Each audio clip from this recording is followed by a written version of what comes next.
안녕하십니까. 여러분의 자기계발을 돕는 최고의 채널 조간일TV입니다. 오늘 방송 내용은요, 못된 상사를 만났을 때 대처하는 법. 어떻습니까? 못된 상사 여러분 직장에 있습니까? 직장 생활 해보면은 당연히 그런 사람이 있습니다. 정말 못된 상사 만나면 애를 먹습니다. 저도 돌아보면은 그런 사람이 있어가지고 정말 애를 먹은 적이 있습니다. 그러나 지나고 나서 보니까 그것도 하나의 추억이더라고요. 그러나 여러분, 일단은 현재 오늘도 출근하시면서 또는 출근하셨으면 그 못된 상사 때문에 정말 골머리 아플 겁니다. 오죽하면은 우리나라 직장인들의 약 38% 정도가 못된 상사 때문에 직장을 떠나겠다 이렇게 말하고 있고요. 실제로 직장을 떠난 사람 중에 상당수가 상사 때문에 떠난다고 합니다. 이게 얼마나 슬픈 일입니까? 그런데 더 재미난 것은요, 못된 상사가 있습니까? 떠나고 싶은 상사가 있습니까? 헤어지고 싶은 상사가 있습니까? 하고 설문을 던졌더니 약 80여 %가 있습니다. 이렇게 대답했는데요. 상사들에게 당신은 못된 상사입니까? 하고 질문을 했더니 77%인가가 나는 아니요 그랬다는 겁니다. 그래서 착각은 자유라는 것이죠. 부하 입장에서 볼 때는 못된 상사가 80% 정도 있는데 상사의 입장에서 볼 때는 내가 못된 상사라고 생각하는 사람은 25%도 안 된다는 이야기입니다. 그래서 이 갭을 어떻게 메꿔 나갈 것인가가 직장 생활에서 참 하나의 현안이지요. 못된 상사를 유형을 한번 따져보면요, 대개 세 가지로 나눌 것 같더라고요. 하나는 인간적으로 못된 놈입니다. 인간적으로 못된 사람. 그야말로 부정부패하고 거짓말하고 기만하고 아주 이 판단 기준, 가치관 자체가 나쁜 사람, 인간적으로 못된 사람이 있지 않습니까? 사이코요, 사이코. 두 번째는 뭐냐, 스타일이 못된 사람이죠. 사람이 뭐 근본적으로 나쁜 사람은 아닌데 폭군형, 강압형, 권위형, 사람을 무시하는 사람, 이 정도 되는 사람, 두 번째 사이코지요. 세 번째는 뭐냐, 그 첫 번째, 두 번째도 아닌데 나하고 스타일이 안 맞는 사람, 궁합이 안 맞는 사람이 있습니다. 저도 궁합 안 맞는 상사와 일해본 적이 있는데요. 참 묘하더라고요. 궁합 안 맞는 사람하고는요, 내가 그 사람을 위해서 한 일인데도 결과적으로는 그 사람한테 해코지한 것처럼 나타나더라고요. 그래서 이 사람하고는 정말 같이 일 못하겠구나 이런 생각을 하고 아주 애를 먹은 적이 있습니다. 그러면 이 해결은 어떻게 하면 될까요? 제가 볼 때는 5가지 방법이 있습니다. 하나는 내가 떠나버리는 방법이죠.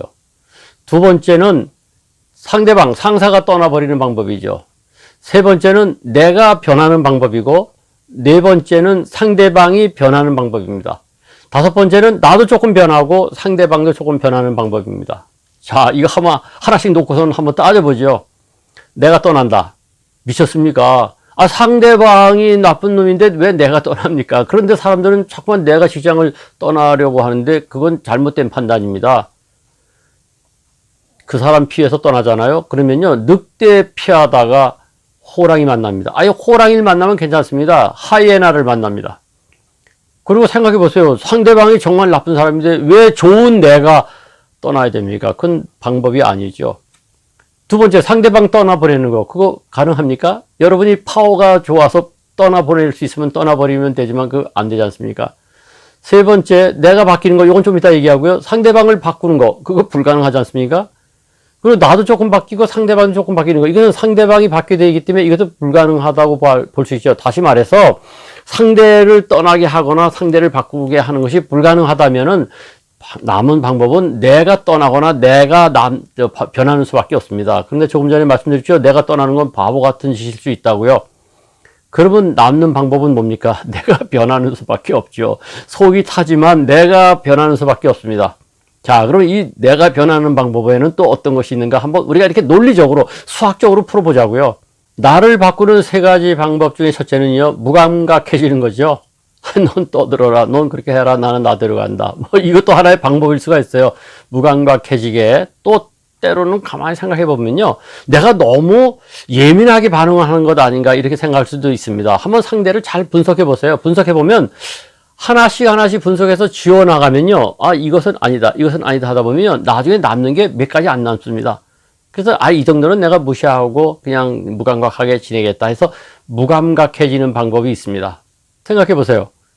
나는 오늘 그 상사 때문에 못된 사람 때문에 잠 못 이루고 속상해하고 말이죠. 그냥 속이 부글부글 끓는데 지금 그 상사는 그거 모르고 참 잘 자고 있을 거 아닙니까? 그런데 왜 나만 속을 썩어야 되죠? 그러니까 좀 무감각해질 필요가 있어요. 두 번째는요. 극기의 기회로 삼는 방법도 있습니다. 지금 뭐 공자가 되라는 얘기냐고요? 그럴 수도 있죠. 제가 ROTC로 군대 생활을 할 때의 이야기입니다. 제가 좀 특수한 부서의 장으로서 이렇게 일하게 됐는데 우리 상관이 제 휘하에 사고뭉치 골칫덩어리만 계속 보내는 거예요. 그래서 그 구성원이라고 하는 게 한 10여 명인데 그 중에 한 80%가 뭐 탈영하다가 잡혀온 사람서부터 시작해서 사고 여기저기서 빵빵 사고 쳤다가 심지어는 영창까지 들어갔다 나온 이런 사람들을 다시 원대 복귀한 사람들을 뽑아서 저한테 보낸 겁니다. 제가 드디어 속이 부글부글 끓다가 폭발했죠. 그래서 군대에서 상관이라고 하는 것은 정말 엄청 무서운 거 아닙니까? 그러나 군대도 사람 사는 사회이기 때문에요. 아무리 높은 사람이라고 하더라도 친해지면은 투정도 하고 말이죠. 또 좀 막말로 싸울 수도 있습니다. 거기도 다 사람 사는 데거든요. 그래서 제가 그 높은 상관한테 항의를 했어요.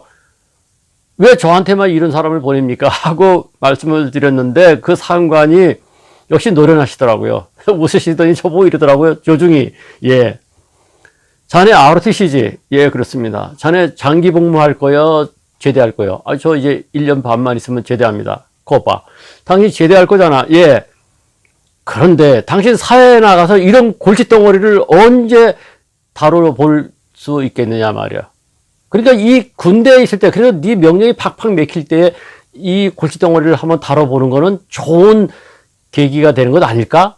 저 그 말씀에 완전히 말문이 막혀버렸습니다. 그래서 실제로 그 골칫덩어리 8명인가를 제가 데리고 일을 했는데 거기서 많은 것을 얻었습니다. 거기서 경험을 얻고 저를 이겨내는 방편으로 삼았던 것이죠. 여러분 어떻게 생각하십니까? 내가 이 못된 상사 밑에서만 겪어내면 내가 어디 가서라도 이겨낼 수 있다는 자신이 들 수 있는 겁니다. 소크라테스의 유명한 유머가 있죠. 실제로 그렇게 말씀하셨는지 안 했는지는 모르겠습니다만은 그 악초하고 어떻게 세계적인 철학자가 같이 삽니까? 했더니 소크라테스가 그러기 때문에 내가 철학자가 됐다는 우스갯소리가 있지 않습니까? 나쁜 상사를 내가 긴 직장 생활에서 하나의 좋은 교훈을 삼는 계기로 삼으면 어떨까요? 내가 저 나쁜 상사를 만났기 때문에 내가 상사가 됐을 때 훨씬 좋은 상사가 될 수 있었다는 반면 교사로 삼는 것은 어떨까요?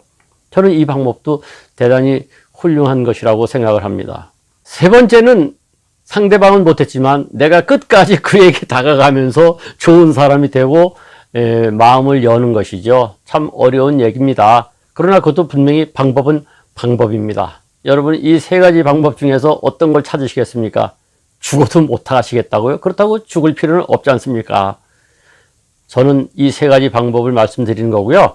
여러분은 여러분의 방법을 찾아서 어떻게든지 이것을 해결해야만이 됩니다. 그리고 이제 마지막 남은 게 뭐냐? 상사하고 한바탕 전쟁을 치르는 겁니다. 싸우는 겁니다. 이 방식에 대해서는 다음 방송에서 말씀을 드리겠습니다. 괜찮았습니까? 유익했으면 구독, 좋아요 부탁드립니다.